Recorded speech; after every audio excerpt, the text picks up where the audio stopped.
Over my recent long and unfortunate hiatus, I was thinking a lot about games that I used to play.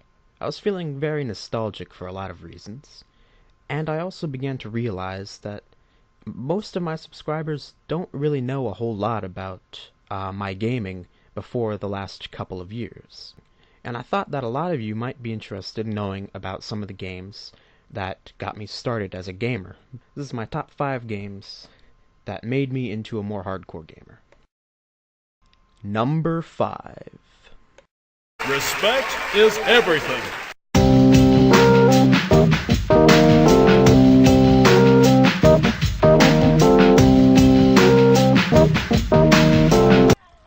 If you don't recognize the tune, or you just haven't figured it out yet, the game is Grand Theft Auto 2. Now this was before the series underwent its renaissance of sorts going into the 3D era. But even the 2D games, even though they were rated teen, they could still be really gory and action-packed, and exciting and fast-paced. This was the game that really showed me that there was a more, I'm not sure whether it's more appropriate to say mature or adult side to gaming. But it showed me that there was a lot more to gaming than just cartoon games and E-rated games. And yeah, for those of you wondering, I was a bit young to be playing these games at the time that I was playing them, especially because even though they were rated teen, they definitely pushed the envelope as to what you could do in a teen-rated game. In fact, a lot of countries in Europe gave the game a rating that's essentially their equivalent to an M rating. But this game broadened my horizons in gaming in ways that went much beyond simply seeing a more violent game in a more violent universe. It immersed the player in a criminal underworld, and it gave you the freedom to move about in this large, open world, which was something that was very new to me at the time, at this age. All the games I've been playing up to this point pretty much just had you following a linear story. Here you could go, you could work with different factions, you could play them off of each other. It gave you a lot more freedom. And even though, the actions that you can do in the game, the violence, etc., may look like nothing compared to like GTA 4 or Saints Row 3 or Saints Row 2, at the time, it seemed like an incredible amount of freedom to be given in a video game. Number 4.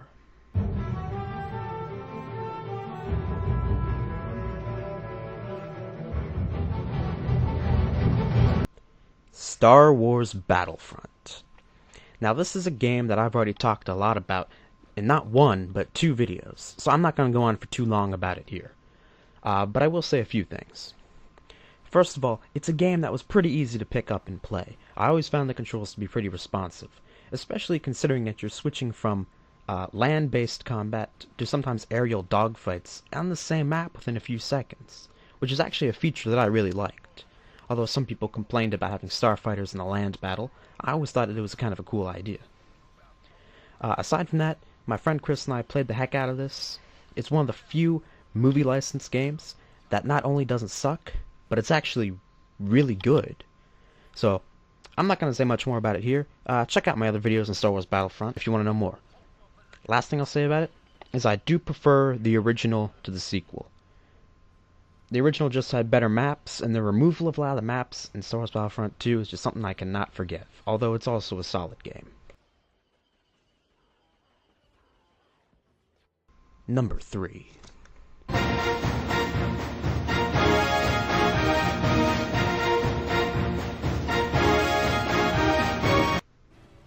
I was a fan of real-time strategy games before I even knew what RTS stood for.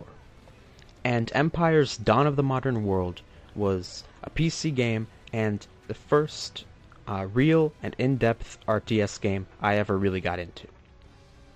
Empires had 3 separate single-player campaigns.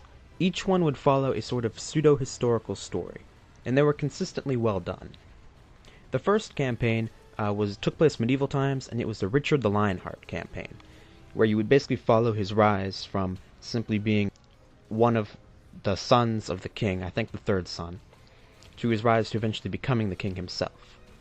The second campaign was the Admiral Yi campaign, which I personally found the most interesting, partially because I felt the historical story was good, but also the action, gameplay, and strategy involved in that campaign were a little deeper, I felt, than the others. The final campaign is General Patton, obviously set World War II. This campaign was really interesting because you had a lot of special ops going on and some good variety to the gameplay. In addition to the 3 campaigns, each of which, like I said, was good, you also had an editor where you could make units however strong you wanted, you could increase their attack, and the editor was really well done. You could make a very unique map that way and set up some good situations, even mixing units from different time periods. And speaking of the time periods, the game was somewhat limited by modern standards and even the standards back then in terms of what time periods you could play as. You could only go from the medieval times through World War II. I never really found this to be too problematic. I've never been a fan, personally, of playing in the future, like you can in games like Empire Earth 2. Finally, there was a mode that I still play to this day called Scenario. This just sets you up in a random map with however many CPU opponents as you select. And the great thing about this mode, even though it's standard to have a mode like this in RTS games, is that in Empires there are 10 different difficulty settings. Everything from really easy to levels that are so hard I don't see how you could possibly beat them without cheating. But because of this, you can basically keep playing the scenario part of the game as much as you want, because it will generate a random map. For example, you can select an island map, and it will make a randomized island map with randomized resource placement, and the islands will be randomly placed. You can select the size, of course, number of players, and the difficulty on a scale of 1 to 10. This overall gives the game great replay, and it is to this day my favorite RTS game.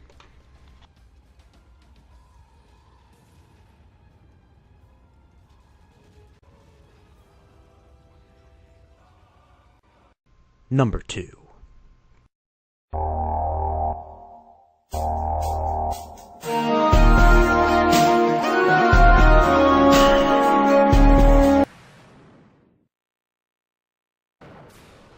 Ace Combat 04, actually released in 2001 for the PlayStation 2, is a game that had such a big impact on me as I was getting into more hardcore gaming, that to this day I find myself looking for a flying game that can sort of take the place of Ace Combat 04. And to this day, I have not been able to find a game that can take that place. I've found some pretty good flying games for sure, but none of them can quite last the way Ace Combat 04 did. None of them can quite pull me into their story the way Ace Combat 04 did, even though the cutscenes were generally just stills. Games like Hawks and Stromovik Flying Fortress can't match Ace Combat in terms of gameplay or storytelling or music. And Blazing Angels 2 definitely can't match it. This game has, again, some of my favorite music in video games, and it complements the scenes very well. They managed to fit in epic battles with structures like Stonehenge, which is in the video you're watching right now, and Megalith, which is the final level of the game. They even throw in a special squadron of fighters called the Yellow Squadron, who are challenging to take down and provide a much-needed boost to the challenge of the game, but at the same time manage not to feel too cheap. They mix in air-to-surface combat, they mix in air-to-naval combat, air-to-air. It's all in there, and it's all done very well. It's truly one of the best flying games ever made. The Metacritic reviews for this are incredibly high. In fact, the user review is a 95 out of 100, or 9.5 out of 10. That is literally the highest user review I've ever seen. Critic reviews were a little lower, around 9 out of 10, which is still really good. It's a game that is probably the best flying game ever made. I can't say for certain, but definitely on consoles, it's hard to do better for a flying game.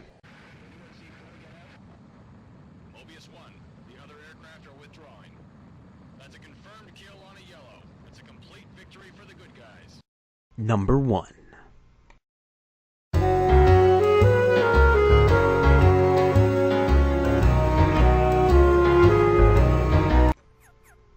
With a game like this, it can be very hard to summarize it in just a few minutes.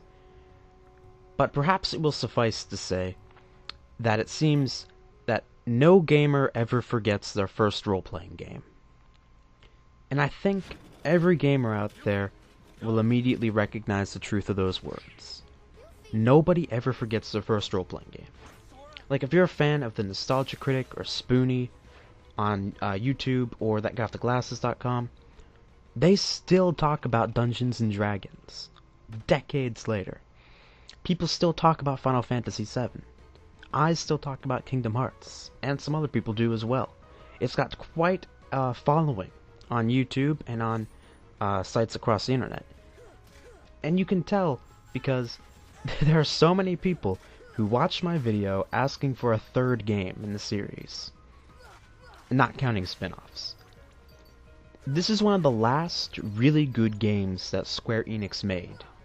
You know, before they became that company that made Final Fantasy XII, Final Fantasy XIII, and especially Final Fantasy XIV. Before they became those guys, when they were Squaresoft, Kingdom Hearts is one of the last great games that they made. The same people that made Final Fantasy VII. And for some of you, that's all I need to say. I will never forget this game as my first role-playing game. It set up a great plot for someone the age I was back then. It took some of the best parts of Disney, from the animation, the graphical quality, the sort of quirky worlds, are almost a homage to the older Disney cartoons. But in addition, you had kind of simplistic gameplay, but for the age range it was aimed at, that was appropriate. And yet it still kept enough complexity to definitely be a role-playing game. The environments could give you all sorts of different emotions. The video you're looking at right now is Traverse Town, and in this particular part, it has sort of almost a gothic Victorian feel to it. There are a lot of things to do, you meet a lot of great characters along the way. The characters are really well made, and it has, again, some of my favorite video game music. A lot of people are fans of the music in this game.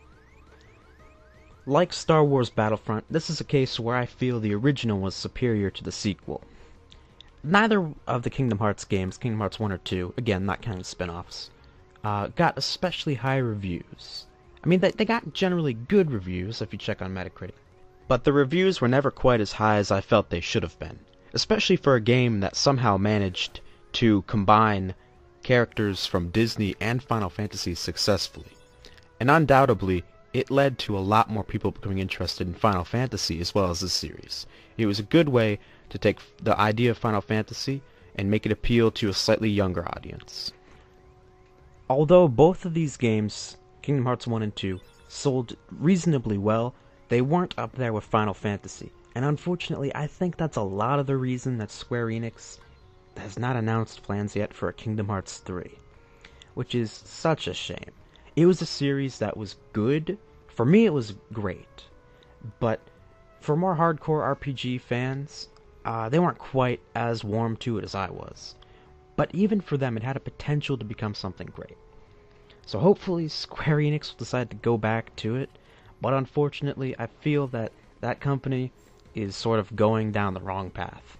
And I feel like a big part of that is they're focusing on games that'll make them money. Like I said, Kingdom Hearts was never one of their big sellers, although it did sell respectably. And those are my top 5 games that made me a hardcore gamer. Every single one of these games has had a massive impact on me that continues to this day, and in many cases, these games are the benchmark that I compare games to now. Well, I hope you all enjoyed the list. I'm sure a ton of you guys are also fans of these games. Maybe they played a similar role in your life. And I'm sure all of you still remember the first role-playing game you played and what an impact it had on you. So leave some comments below about those things. It's good to be back, and I'll see you in the next video. Soul making, sound shaking, earth quaking.